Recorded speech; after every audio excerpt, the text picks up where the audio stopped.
Sanamente es una coproducción de CNN Chile con Fundaciones Rasmus y Grupo K.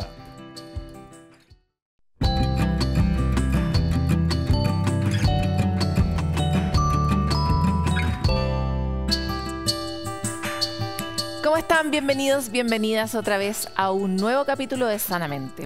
Hoy, como ya es nuestra costumbre, hablamos con fantásticos invitados, esta vez con Karina Castro, neuropsicóloga pediátrica, sobre el desarrollo de la salud mental y lo clave es que son algunos puntos específicos dentro de la crianza, 6 claves para cómo cuidar la salud mental en la primera infancia. También vamos a abordar con Macarena Bastías, fundadora de Yoga Gopali, el impacto que puede tener la práctica del yoga en niños con trastorno por déficit atencional e hiperactividad.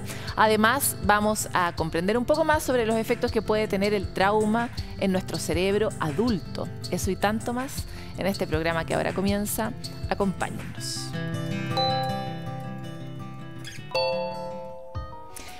Un trauma deja marcas muy profundas en el cerebro, en los recuerdos, en la vida cotidiana de una persona. Y es por eso que es tan importante imaginar la manera de reparar ese trauma de manera profunda para así no tener los efectos que aparte nos acompañan durante mucho tiempo a las personas que vivieron un trauma. Entender cómo impacta el trauma en el cerebro nos permite entonces conocer la ruta para poder sanar esa herida. Y eso es la pregunta que se hizo Magdalena Fuenzalida y nos lo trae en la siguiente nota. Nuestro cerebro es como una plasticina y es a través de las experiencias que se va moldeando, aprendiendo.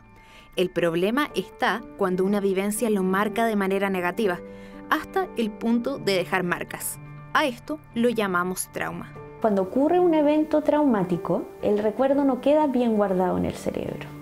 Se le llama como que el recuerdo queda congelado, ¿ya? Entonces después cualquier situación del presente que se vaya a asociar a ese recuerdo te produce las mismas reacciones como si te estuviera pasando el evento traumático ahí. Instancias que cambian dramáticamente nuestra actividad cerebral, como una emoción fuerte o un trauma, en general tiende a afectar 3 estructuras principalmente en el cerebro. La amígdala asociada a las emociones, el hipocampo que tiene que ver con procesos de memoria y la corteza prefrontal que tiene que ver con funciones y decisión ejecutiva. Por eso que la gente que sufre trauma tiene deterioro en estas áreas, en memoria, en el manejo de emociones y en la toma de decisiones. Las experiencias traumáticas activan el sistema de alarma cerebral conocido como lucha, escape o bloqueo. Si bien es un mecanismo que tenemos naturalmente y está diseñado para hacernos sobrevivir ante una situación crítica, cuando se mantiene puede dejar secuelas. El estrés es una respuesta adecuada del cuerpo cuando hay una amenaza inmediata que es real o irreal y el cuerpo responde a esa amenaza. El problema está cuando se percibe que esta amenaza se continúa mucho en el tiempo y esta respuesta aumentada de nuestro cerebro y cuerpo se mantiene. Y eso produce un deterioro de largo plazo. Entonces, si bien las respuestas al estrés son adecuadas y buenas en un corto plazo, el problema es esta mantención o estrés crónico en la cual se ve enfrentada un organismo o una persona. Y el impacto que puede generar también depende de la etapa de vida en que ocurra. Los traumas que se pueden producir a edad temprana evocan un cambio muy grande de actividad y dado que en esa etapa de la vida el cerebro es muy susceptible a cambios físicos, los traumas pueden impactar de manera muy profunda. Un adulto demuestra una menor plasticidad y por lo tanto un poco más resiliente a estos traumas, aunque pueden ocurrir igual, y además tiene un manejo social y un manejo cognitivo que le permite enfrentar con herramientas diferentes a lo que le ocurriría a alguien bastante joven. El ciclo vital es una especie de acumulación de procesos. Cuando tus trayectorias empiezan con un trauma, empiezan a generar respuestas sobreadaptativas al ambiente, respuestas de estrés al ambiente, que eso tiene un impacto a largo plazo, 10, 20, 30, 40 años después. Aún así, el cuerpo siempre va a tender a la sanación. Si yo me hago una herida, el cuerpo se va a encargar de sanarla y se va a encargar de que cicatrice y que finalmente ni se vea la herida. Lo mismo pasa con el cerebro y en el fondo eso es lo que se trabaja con el MDR. traer el recuerdo al presente de una manera menos intensa, de forma que pueda resignificar las sensaciones. Ese es el objetivo de la terapia de desensibilización y reprocesamiento por movimientos oculares, o más conocida como MDR. Conectar pasado y futuro a través del presente. Se ha descubierto que trayendo este recuerdo a la memoria a corto plazo junto con el movimiento ocular hace que el paciente se contacte con distintas cosas de ese recuerdo, no con el recuerdo entero en sí, porque puede ser muy abrumador. Entonces hace que se conecte con la imagen, con la emoción, con la sensación. Y luego de eso, por medio del movimiento ocular, este recuerdo se reinicia un poco y se guarda en lugares del cerebro de una manera más adaptativa y deja de provocar los sentimientos intensos que provocaba en un principio. Baja el nivel de perturbación. Un problema fuerte con estos traumas es que una forma muy psicológicamente defensiva es bloquearlo. Entonces poder reconectarse de un estado seguro ayuda a olvidar, ayuda a resignificar, ¿no? Desde psicodélicos hasta terapia de focalización de atención, ¿no es cierto? O terapia cognitiva, son herramientas que te pueden ayudar a resignificar el evento traumático. Son diferentes las técnicas que pueden ayudar a trabajar un episodio traumático en una persona. Al final consiste en resignificar las vivencias, de manera de poder sanar nuestro cerebro y emociones.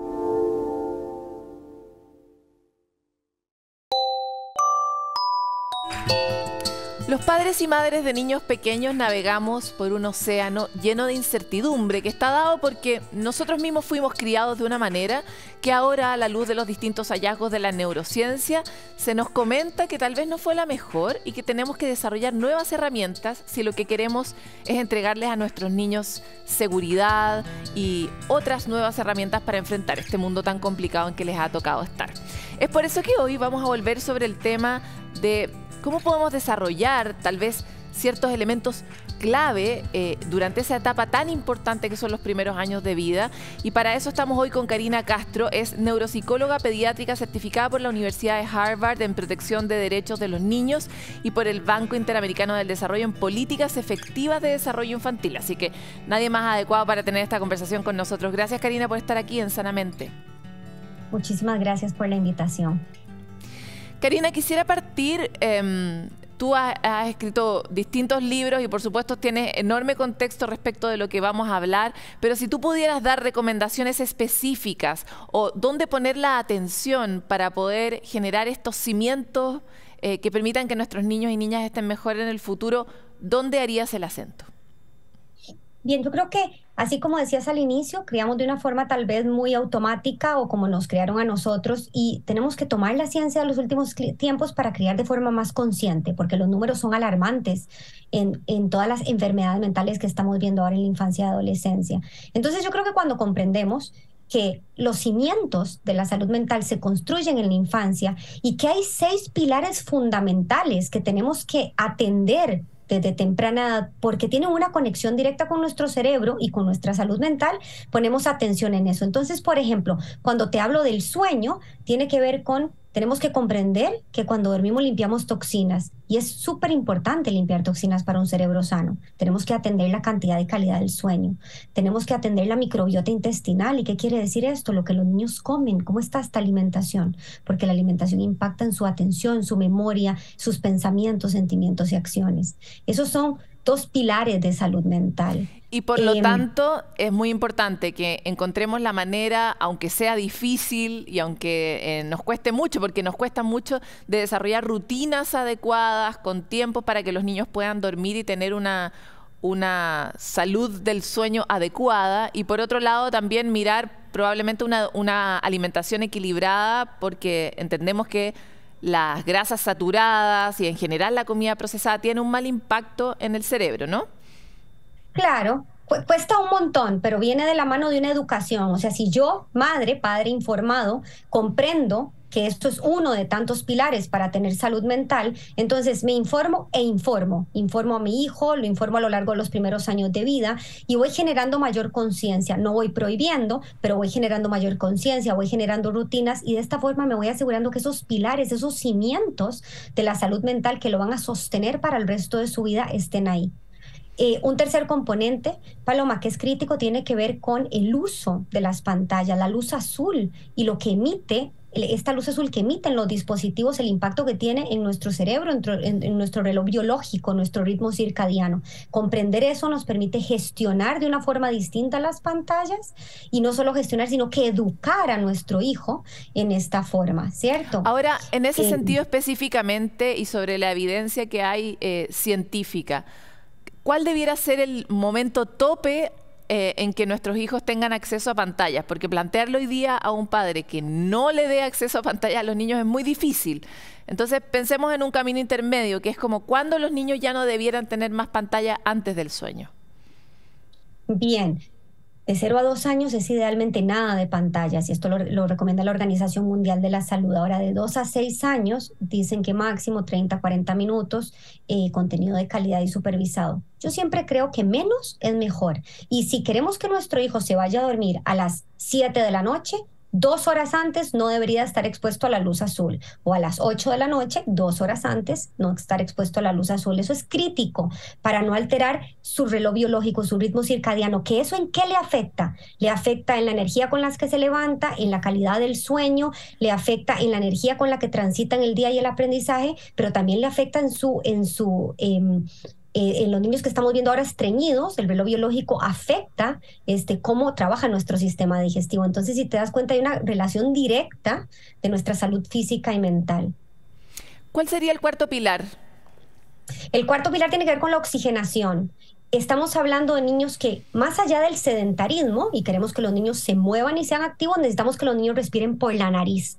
No es lo mismo la respiración nasal que la bucal. Tenemos en este momento aumento de alergias, tenemos a niños que están teniendo apnea del sueño y tenemos inclusive, bueno, en algunos momentos que se está volviendo a pedir o solicitar el tema de mascarillas y eso hace que los niños abran la boca y respiren por la boca. Cuando un niño respira por la nariz hay una conexión directa entre el bulbo olfatorio que está en la nariz y zonas de nuestro cerebro vinculadas con la atención y con la memoria y con las emociones, mientras que por la boca no. Necesitamos los niños que respiren por la nariz de forma correcta, de noche y de día. Karina, ¿tú tienes hijos? 3. Ya. ¿Cómo le dices a un niñito chico de 1 año, respira por la nariz? ¿Cómo desarrollas, si es que vemos que nuestros hijos tienden, por ejemplo, a respirar por la boca, cómo desarrollas el hábito contrario con una cuestión tan cotidiana, permanente y vital como es respirar? Un niño que respira por la boca es porque hay algo que le está afectando la respiración por la nariz. Entonces, como padre, unos chiquititos, un niño de 1 o 2 años, primero hay que observar si en la noche ronca. En ese caso tendríamos que ir a que valoren si hay una apnea del sueño. En el día, si hay una malformación o hay una obstrucción o hay alergias, tenemos que ir donde el profesional pertinente para que nos ayude a, primero, descongestionar la nariz o a primero adquirir la posición correcta para respirar por la nariz, porque respiramos por la nariz biológicamente, instintivamente, la forma correcta en la que nacemos para respirar. El niño que no respira por la nariz es porque hay una condición médica de fondo que tiene que ser modificada los primeros años de vida.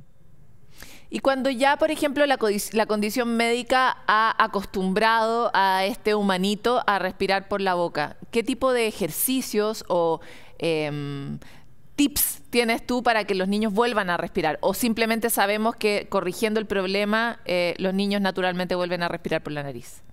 Corrigiendo el problema va a haber una mayor facilidad de lograr eso. Sin embargo, sí vas a tener que hacer de pronto momentos de pausa y respiración consciente o señalizar si es que tiene la boca abierta y decirle cerremos la boca. O sea, hay métodos en los que les podemos ir generando mayor conciencia de esto, que lo hacemos de forma automática, respirar lo hacemos de manera automática y entonces le vamos permitiendo llegar de manera consciente. Sin embargo, una vez modificado el problema, es mucho más fácil lograr que un niño de manera gradual lo haga. Te pongo el ejemplo de las mascarillas, ¿verdad? Cuando ponemos una mascarilla, un niño que respira por la nariz tiende a abrir la boca. ¿Por qué? Porque no le llega suficiente oxígeno por la nariz. Cuando yo le quito la mascarilla, ya no respira más por la boca, vuelve a respirar por la nariz. Es la forma natural en la que estamos diseñados para respirar. Ahora, abordemos los dos pilares que nos quedan para poder darle un cierre también a este mismo contenido, porque hay muchas preguntas que tenemos los padres.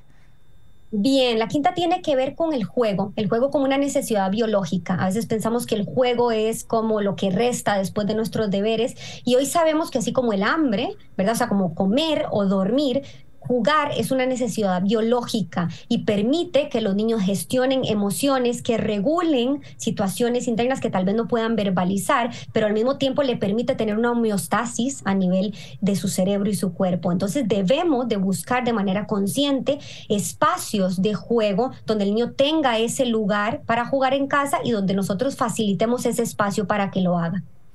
Qué difícil en todo caso porque los adultos, sobre todo en la sociedad moderna, hemos perdido tanto la costumbre de jugar, ¿no? A pesar de que no es solo algo infantil, sino que también es algo muy humano, la posibilidad y lo que uno gana al jugar.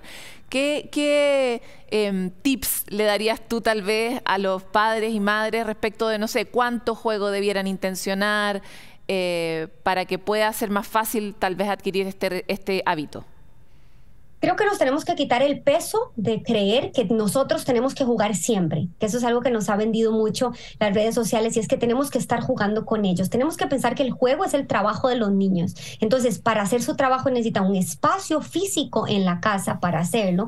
Necesitan juegos o juguetes abiertos. ¿Qué quiere decir abiertos? Que puedan ser muchas cosas, piezas sueltas o juguetes donde puedan ellos utilizar su imaginación y tenemos que permitirles, o sea, de manera en horario, ¿verdad? Espacios para hacerlo. Ahora, al principio, en los más chicos van a necesitar que los acompañemos tal vez presencialmente porque no quieren quedarse solos o tal vez dejarles algo acomodado para que empiecen a jugar, pero solitos después y de manera gradual lo van haciendo de una forma instintiva porque es una necesidad biológica y ahí pueden ir canalizando emociones o situaciones que van viviendo en el día a día.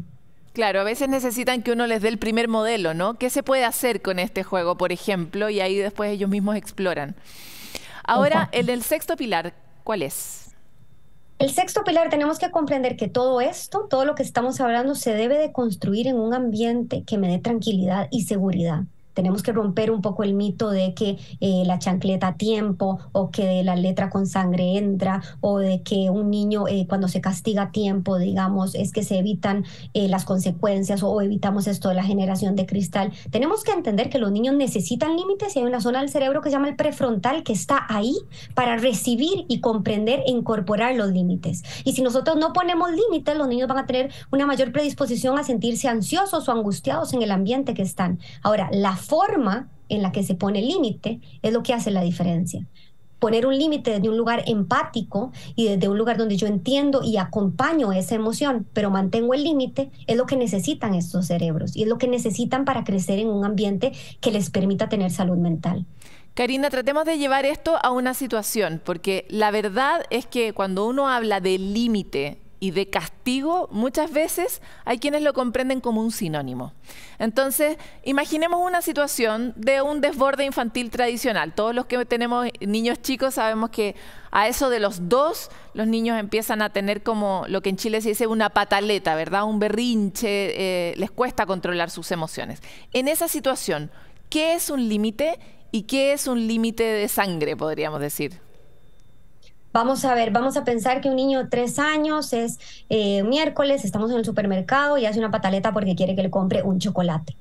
Un límite que entra con sangre posiblemente es o un golpe o un quédate callado o si sigues llorando te voy a pegar o me tenés harta, ¿verdad? O sea, son palabras fuertes o inclusive actos físicos para intentar silenciar el llanto de ese niño. Eso es agresión, ¿verdad? Ahora, un límite puesto desde un lugar empático es, yo sé que te hubiera encantado un helado, a mí también, o ese chocolate, a mí me hubiera fascinado comerme una hora, pero ahora no es momento, mi amor. Vamos a pagar, nos vamos a ir a la casa y si quieres podemos ir a jugar con los autitos. Va a seguir llorando, eso no va a hacer que pare de llorar, pero el golpe tampoco lo va a hacer parar de llorar. La diferencia es que yo empatizo con esa emoción, lo acompaño, le digo que a mí también me encantaría y eso va a ayudar a que se activen zonas de su cerebro, en este caso la ínsula, que es como un puente que llega a zonas de su cerebro que le permiten ir calmándose de una forma más rápida. Entonces la próxima posiblemente no voy a tener tantos berrinches por tanto tiempo, sino que voy a ir permitiéndole disminuirlo de manera gradual. Ahora, por otro lado, la letra que entra con sangre, no solo nos frena el problema, sino que se proyecta en el tiempo en estos niños que se van a convertir en adultos. ¿Cuál es el problema del castigo o del golpe o de la anulación de decirle cállate, etcétera? Claro, eso es una pregunta muy, muy poderosa en este momento, porque lo que hoy sabemos es que cuando los niños nacen, los primeros años de vida, tenemos un sistema nervioso inmaduro. ¿Qué quiere decir esto? No solo que el cerebro es inmaduro, sino que muchos órganos que conectan con el cerebro están inmaduros. Entonces, cuando los niños viven en lugares donde hay amenaza, donde hay agresión, lo que tienen es una hiperactivación de todo este sistema nervioso, produciendo muchísimo cortisol. Y el cortisol daña el desarrollo de todo este sistema nervioso, de todo el cerebro y sus órganos. No es casual que hoy sabemos, bajo evidencia científica del Centro del Desarrollo del Cerebro del Niño de Harvard, que los niños que viven situaciones adversas los primeros años de vida desarrollan a temprana edad enfermedades cardíacas, enfermedades metabólicas, enfermedades gastrointestinales, enfermedades de la piel, o sea, muchas otras enfermedades físicas que directamente no las vinculábamos con la crianza, pero hoy sabemos que sí. Entonces, cuando nosotros criamos en violencia, en amenaza, y cuando nuestro hijo vive en una crianza donde está atemorizado, lo que estamos haciendo es dañando su sistema nervioso y generando la posibilidad de desarrollar enfermedades físicas y mentales a lo largo de su vida. Totalmente. Karina, se nos acabó el tiempo. Te queremos dejar desde ya invitada a otro capítulo de Sanamente. Agradecer mucho por este contacto y recomendar además tus libros que permiten que uno empiece a tener herramientas de crianza con los niños desde que son muy chiquititos. Muchas gracias por estar aquí. Muchas gracias a vos, Paloma, por la invitación. Ha sido un gusto.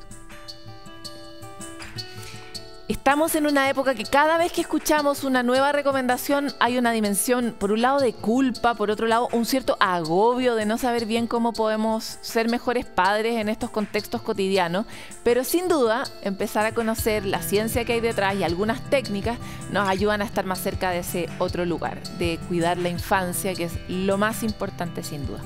Nos vamos nosotros a una pausa y volvemos con más.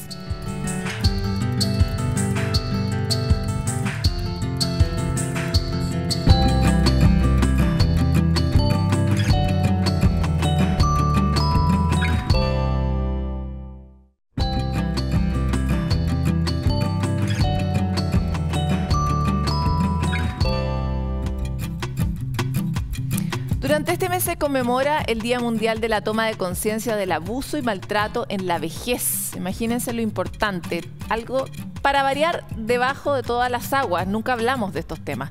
Es por eso que como equipo desde Sanamente quisimos conocer y mejorar el trato y el lenguaje que deberíamos tener con este grupo a través de la gerocomunicación. ¿Conocen ese término? Nosotros tampoco lo conocíamos. Y para eso hablamos con Marco Espíldora, gerontólogo y miembro de la Sociedad de Geriatría y Gerontología de Chile, en la siguiente cápsula. La gerocomunicación es la comunicación de las vejeces, porque no podemos hablar de una sola vejez, ya que este grupo etario, este grupo de personas mayores, es diverso y heterogéneo. Por eso hablamos de vejeces. Y la gerocomunicación lo que hace es visibilizar esta realidad. Es una nueva longevidad, un nuevo envejecimiento. Hoy día Chile ostenta índices de envejecimiento de países desarrollados, pero con políticas públicas que todavía están al debe. Hoy día es un grupo que perfectamente puede llegar a los 100 años. Hoy día hay más de 4.000 centenarios en Chile. Entonces, esa realidad tan diversa y heterogénea, tenemos que visibilizarla. Algunos ejemplos de edadismo o discriminación por edad, cuando escuchamos o vimos en algún titular la palabra abuelito, o abuelo, o viejo, o viejito, o veterano, o jubilado, o pensionado. Son términos, conceptos que a veces caen en la caricatura, en lo peyorativo, y lo mismo a veces cuando caemos en prejuicio y hablamos con una persona mayor, asumiendo que tiene familia. Una mujer mayor puede ser perfectamente una mujer soltera. En estos ejemplos de edadismo también vimos cómo se infantilizaba a la persona mayor. Cuando hablamos de viejito, tatita, abuelito, siempre la recomendación desde la gerocomunicación es poder hablar de personas mayores.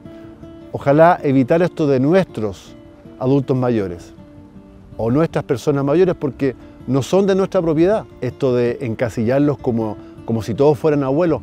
No todas las personas mayores son abuelas, ni abuelos. Ni no todos los abuelos son personas mayores. Hay abuelos de 30 años, de 40 años.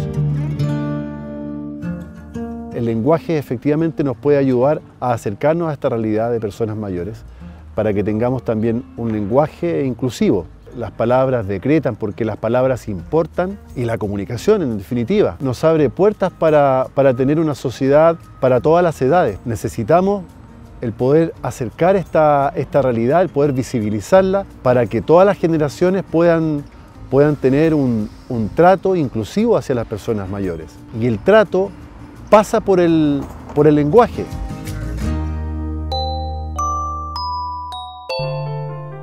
Bueno, llega este momento del punto de encuentro donde compartimos algunas ideas, técnicas, tips, historias que nos puedan ayudar a encontrar claves y sentirnos mejor.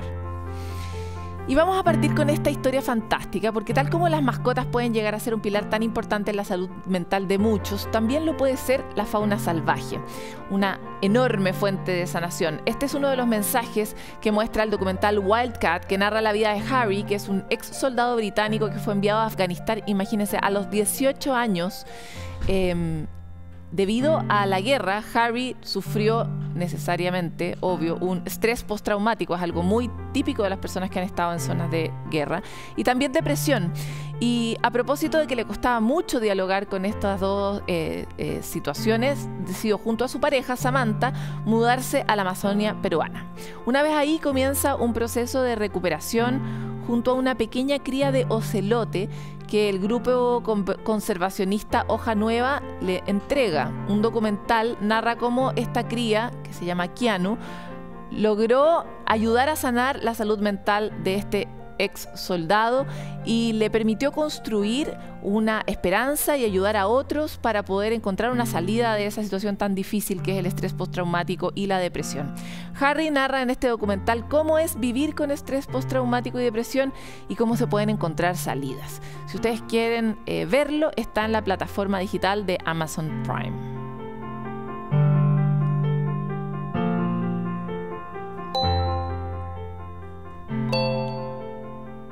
Otra iniciativa interesante en temas de salud mental es la aplicación chilena DBT Crisis Button, que tiene como finalidad ayudar a las personas en momentos de crisis emocionales para evitar conductas impulsivas, como por ejemplo el intento suicida o la necesidad de generarse daño a sí mismo, conflictos interpersonales o incluso el consumo de drogas. Esto a través de la configuración de un plan de crisis. Son secuencias de estrategias que permiten bajar la intensidad emocional y de esta manera ayudar a controlar la conducta de forma consciente y no en el fondo caer en el impulso. Estas estrategias son basadas en el modelo de terapia conductual dialéctica y la aplicación permite justamente configurar una secuencia de habilidades, además de dejar registrado el teléfono de algún contacto de emergencia que pueda ayudarnos en momentos de necesidad. En el caso de crisis, el paciente activa la app y se van mostrando estas habilidades, y cada habilidad tiene una explicación, además de un paso a paso detallado para poder seguir las instrucciones. La app es gratuita, aunque además hay versiones, por supuesto, premium pagadas que tienen otras funciones adicionales como una guía por audio y otras. Pero no son necesariamente tan importantes. La versión gratuita definitivamente es una ayuda, así que pueden acceder a ella.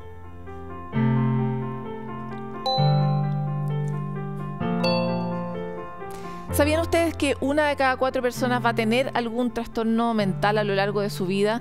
Por lo mismo es tan importante poner estos temas sobre la mesa, y a raíz de eso es que expertos en psiquiatría y en colaboración con el laboratorio Pfizer lanzaron un libro que se llama Las palabras importan, donde entregan herramientas para aprender a comunicar temas de salud mental. Esta guía busca colaborar con entregar recomendaciones a, por ejemplo, nosotros, los medios de comunicación o instituciones e incluso las familias para poder transmitir y expresarse de forma asertiva frente a problemas de salud mental que además nos cuesta mucho y nos equivocamos mucho porque nos incomodan, nos sentimos poco aptos para hablar de ciertos temas que son difíciles o que son dolorosos. Para los interesados en el libro, se encuentra disponible en la página web de la Asociación Argentina de Psiquiatras, que podemos comunicar ahí, que es aap.org.ar/publicaciones/, pero igual nosotros se los podemos compartir en Sanamente si es que no alcanzo a anotar el dato.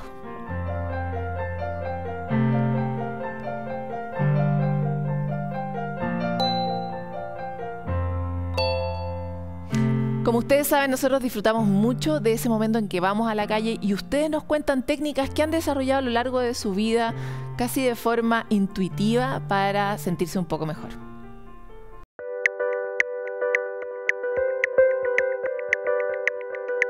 Mi nombre es Macarena Lagos, tengo 31 años. Para sentirme mejor, principalmente hago deporte, por lo menos una vez a la semana hago deporte como intenso, con pesas y todo. Y eso me libera mucho del estrés mentalmente y también me hace feliz porque siento que estoy haciendo algo en mi cuerpo, por mí. Y cuando es mucho el cansancio mental o estresada o quiero olvidarme un poco de la realidad, veo series, escucho música o me junto bueno, y si tengo un problema, más que nada, voy con mis amigos, con mis amistades, con mi familia, hablo del problema. Me siento muy bien porque la gente te aconseja, escuchas también a la otra persona que quizá tiene un conocido que pasó por lo mismo, sientes que no eres tan raro, que es algo normal, te sientes apoyado, sientes que no estás solo, eso principalmente. Y además te diviertes porque te ríes. Lo que puedan hacer si van caminando por la calle, ojalá mirar, no sé, un rato para mirar los árboles, mirar el cielo, mirar las hojas, como tratar de abstraerse como puedan en los momentos que puedan, de disfrutar un poco el presente con otras cosas, la belleza de mirar, no sé, tocar algo, no sé, algo sensitivo, escuchar una música, eso creo que les recomendaría.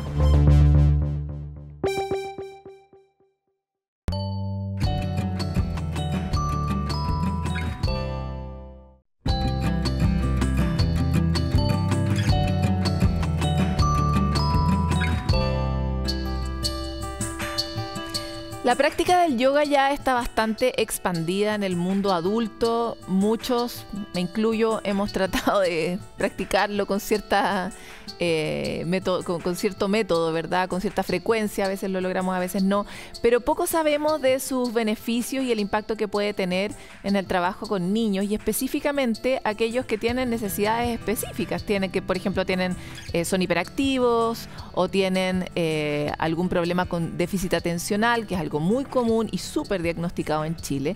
Y es por eso que hoy queremos conocer la experiencia de Macarena Bastía, fundadora de Yoga Gopali, que ha desarrollado justamente una metodología para trabajar con estos niños con necesidades especiales, incluso con niños parte del espectro autista, ¿no? Exacto. Muchas gracias por estar aquí. Gracias a ti, Paloma, por la invitación. Quisiera partir entendiendo por qué el yoga puede ser una buena herramienta, sobre todo en una infancia tan primera, que uno cree que ¿cómo voy a meter a un niñito a hacer algo tan disciplinado, que requiere tanto control? Sí, bueno, en primer lugar porque la práctica del yoga, entendiéndola más allá de esta práctica física, es una práctica integral, que no solamente va a repercutir en la salud física de los niños, sino que también en la salud emocional. Entonces, desde ahí ya es el primer beneficio, que a través de la práctica del yoga nosotros podemos contribuir a los distintos planos de desarrollo del ser, y en una primera infancia, de una temprana edad. Ahora, desde el punto de vista... Es como contraintuitivo imaginar como con quién voy a practicar yoga, uno diría con los niñitos más tranquilos, pero no, tú trabajas con niños con hiperactividad, con niños que les cuesta justamente controlarse. ¿Por qué con ellos? Y cuéntanos por qué funciona. Sí, mira, muy interesante lo que comentas, porque muchas veces se trabaja con aquellos niños que son los niños más pasivos, niños que responden de una forma mucho más calmada a ciertas actividades. Pero es el desafío de nosotros, acercar el yoga para todos. Muchas veces me sucede que me hacen la pregunta, ¿puede asistir un niño con TEA? Mi hijo ha sido diagnosticado con TDAH, ¿puede venir a una clase de yoga? Y yo siempre les comento, este es yoga para niños. Acá no hay una estratificación de quiénes pueden practicar o no yoga. Y ese es el desafío, el poder acompañar, entregarle herramientas concretas a través de la práctica del yoga para nosotros ayudar a niños, por ejemplo, con déficit atencional e hiperactividad, que se puedan autorregular. ¿Y a esos niños cómo les impacta esta práctica? Mira, de una manera muy beneficiosa. ¿En qué sentido? En que un niño diagnosticado con TDAH necesita del estímulo externo, necesita de esa persona, de una estrategia concreta que le ayude en este proceso de autorregulación, ¿ya? En este proceso de impulsividad, de hiperactividad. Hay una triada que se da mucho en las personas diagnosticadas con TDAH, que es la inatención, la impulsividad y la hiperactividad. Entonces, a través del yoga, nosotros entregamos herramientas concretas, una sistematización de ejercicios a través del juego que le permitan a ellos ir a este viaje de control interno y de autorregulación. Cuéntanos un poco más de qué manera eso se materializa y cómo los niños van ganando herramientas. Se materializa a través de juegos, a través de ritos, en lo práctico a través de meditaciones, en donde, por ejemplo, sucede mucho con los niños con hiperactividad que les cuesta, por un tema de neurodesarrollo, el tener estados de concentración, ¿ya?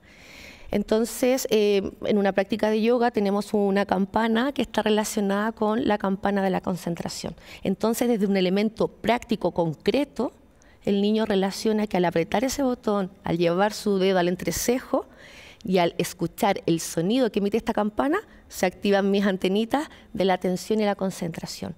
Entonces, a través de un recurso pedagógico concreto, nosotros los ayudamos para que él pueda relacionar cierto comportamiento, cierta conducta a un elemento. Y tú hablabas de ritos. Sí. ¿Cuáles son esos ritos o cómo funcionan? Exacto. Bueno, nuestra escuela nace desde la filosofía del yoga, pero también desde la filosofía de la educación Montessori. Y en la educación Montessori está muy presente el rito, entendiendo el rito como esta actividad que se repite de forma permanente en el tiempo y que permite que tanto niños y adultos podamos sistematizar y automatizar conductas. Un rito, por ejemplo, es cuando nosotros ingresamos a la sala, nos saludamos, hay un punto de encuentro donde nos saludamos, hay una luz de un farol que encendemos y todos estos elementos van conectando con ciertas conductas que vamos manteniendo a lo largo de la práctica. Y como son repetitivas estas conductas, forman a ser parte de un rito, por eso lo llamamos un rito. El rito de saludo, el rito de despedida, el rito para si hay un conflicto dentro de los niños durante la sesión, si un niño quizás se ha sentido frustrado porque no ha podido hacer una postura de yoga, hacemos una pausa y hay un rito en donde todos le enviamos energía o ocupamos una agüita de estrella para que él vuelva a la calma.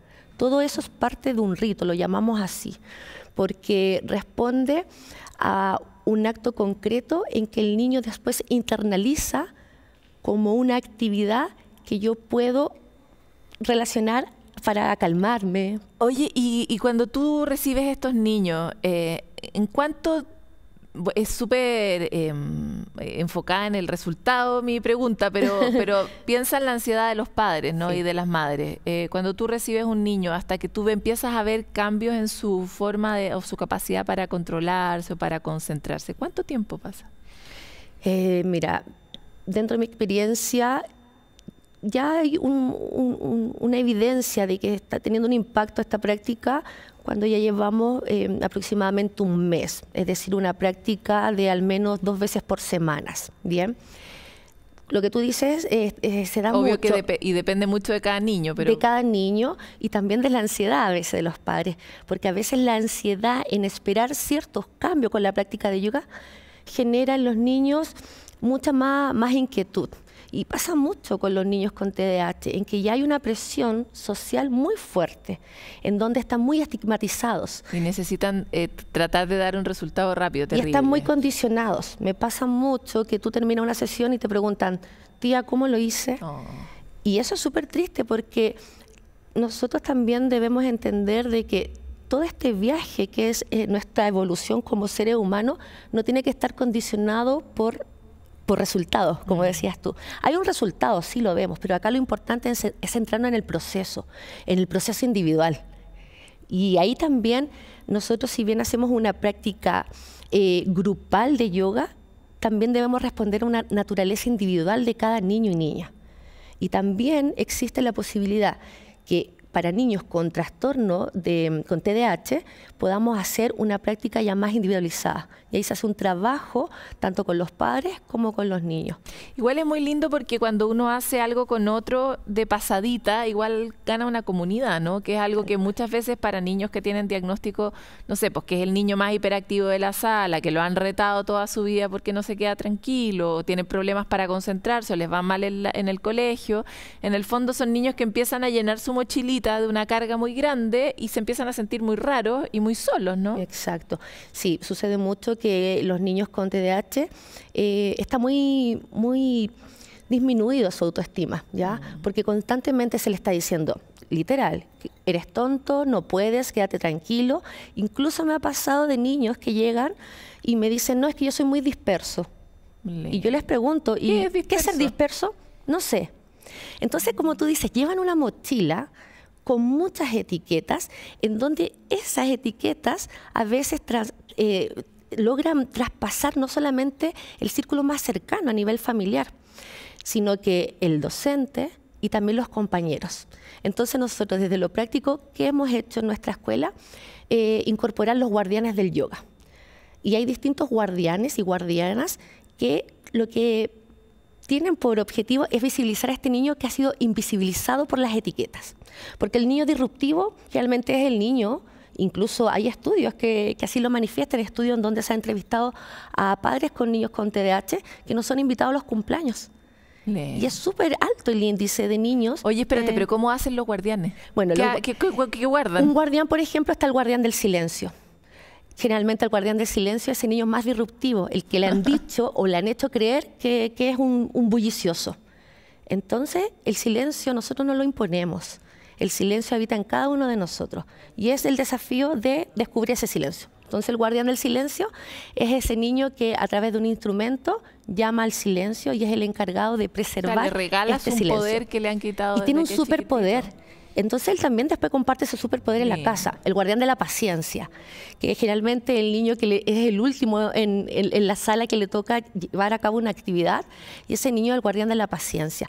Y muchas veces también es bien intencionado, como yo lo hago, entonces al niño que es más impaciente, que le cuesta mantener su paciencia, es el guardián. Y se siente muy grato de poder transmitir eso a los demás amigos. Me parece fantástica todas las cosas que cuentas, pero también me encantaría saber, ¿es posible llevarse algunas cosas, algunos ritos, algunas claves de las que tú desarrollas en la sala con los niños a la casa? Porque pensaba, ponte tú en la campanita, oye, qué ganas de implementar la campanita en mi casa, ¿no? Por ejemplo, no solo por el silencio, sino también por traer la calma, como que encontrar maneras. Exacto. Bueno, nosotros como escuela, junto con hacer intervenciones en aula, porque estamos de forma permanente trabajando con niños en aula, nosotros también tenemos un curso de formación. Es un curso de formación de monitor o monitora de yoga infantil. Entonces, un curso práctico donde entregamos todas estas herramientas, desde la filosofía del yoga hasta cómo nosotros intervenir de forma práctica con cada uno de estos recursos que yo te mencionaba. Oye, te quiero agradecer mucho por esta conversación. Siempre se nos hace corta, pero todos los padres y madres necesitamos ayuda en estos tiempos. Está complicado. De todas maneras. Muchas gracias. No, gracias a ti, Paloma. Qué interesante, ¿no? Yo tendría que ser la guardiana de la metodología de practicar yoga. Una tarea que tengo pendiente por mucho tiempo. Equivocarse, como ustedes saben, es algo que hacemos todos, todo el tiempo, pero nos da pánico. Nos da pánico porque hemos tenido muchas veces el castigo por equivocarnos. Sin embargo, es una enorme oportunidad, por un lado, para aprender, por otro lado, para explorar. Y por eso queremos responder una pregunta respecto de la equivocación en la siguiente animación.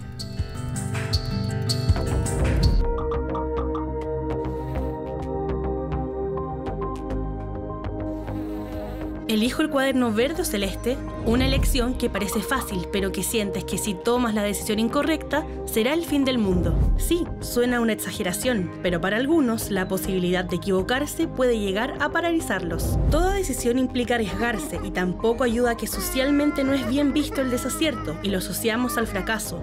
Pero, ¿por qué tanto miedo? Si, como dice el dicho, uno aprende de sus errores, el proceso de ensayo y error es parte de cómo se desarrolla nuestro cerebro y habilidades. Al equivocarnos, la corteza cingulada anterior anterior juega un rol muy importante. Detectando y monitoreando el error, aumenta nuestra atención y disminuye así la probabilidad de repetirlo. Fallar en un examen puede impulsarte a estudiar de otra manera para la próxima, además de ayudarnos a manejar la frustración en un futuro. Para limitar el miedo a equivocarnos hay que afrontarlo, evitar que ese traspié te defina y no olvidar el valor de pedir ayuda. Todo es más fácil si estás acompañado. No hay nada más natural que errar. Lo importante es aprender y continuar. Hemos ido de pe a pa en nuestro programa tratando de encontrar distintas herramientas y entregar datos que nos permitan a todos estar mejor y gestionar nuestra vida cotidiana, que siempre es difícil. Pero para terminar, queremos además contarles que la startup chilena de psicología online Mindy creó un botiquín gratuito llamado Mutuamente, que entrega herramientas para poder recuperar el equilibrio emocional y la confianza a través de la meditación. ¿Quieren conocer más sobre esto? Tienen que entrar a www.mindy.cl/mutuamente y de esta manera van a acceder a la herramienta. Nosotros nos vemos muy pronto en otro capítulo de Sanamente.